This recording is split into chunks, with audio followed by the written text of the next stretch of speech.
తెలంగాణలోని ఆర్టీసీ ఉద్యోగులకు, కార్మికులకు టీజీఎస్ ఆర్టీసీ యాజమాన్యం గుడ్ న్యూస్ చెప్పింది. ఉద్యోగులు రిటైర్మెంట్ బెనిఫిట్స్ పథకాన్ని రద్దు చేసే ప్రతిపాదనలు లేదని ఆర్టీసీ ఓ ప్రకటనలో స్పష్టం చేసింది. ఈ ఆర్థిక సంవత్సరం ముగింపు కారణంగానే జీతాలు ఆలస్యమయ్యాయని తెలిపింది. ఎలక్ట్రికల్ బస్సులు కారణంగా ఉద్యోగుల్ని తొలగిస్తామన్న ప్రచారంలో ఎలాంటి నిజం లేదని అన్నారు. ఉద్యోగుల్ని ఎవరిని తొలగించబోమని స్పష్టం చేసింది. పెండింగ్ బకాయిలు త్వరలోనే క్లియర్ చేస్తామని చెప్పింది. సంస్థపై వస్తున్న దుష్ప్రచారాలు మానుకోవాలని హితవు పలికింది. కాగా మహాలక్ష్మి పథకం మహిళలకు ఉచిత బస్సుల ప్రయాణం కల్పిస్తుంది. ఈ నేపథ్యంలో బస్సుల రద్దీ విపరీతంగా పెరిగింది.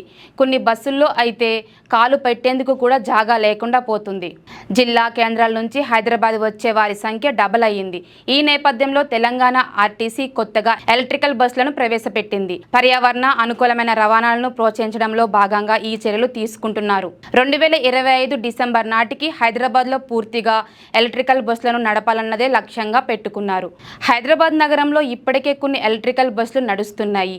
వీటిలో ఎయిర్ కండిషనర్ ఏసీ బస్సులు మరియు నాన్ ఏసీ బస్సులు ఉన్నాయి.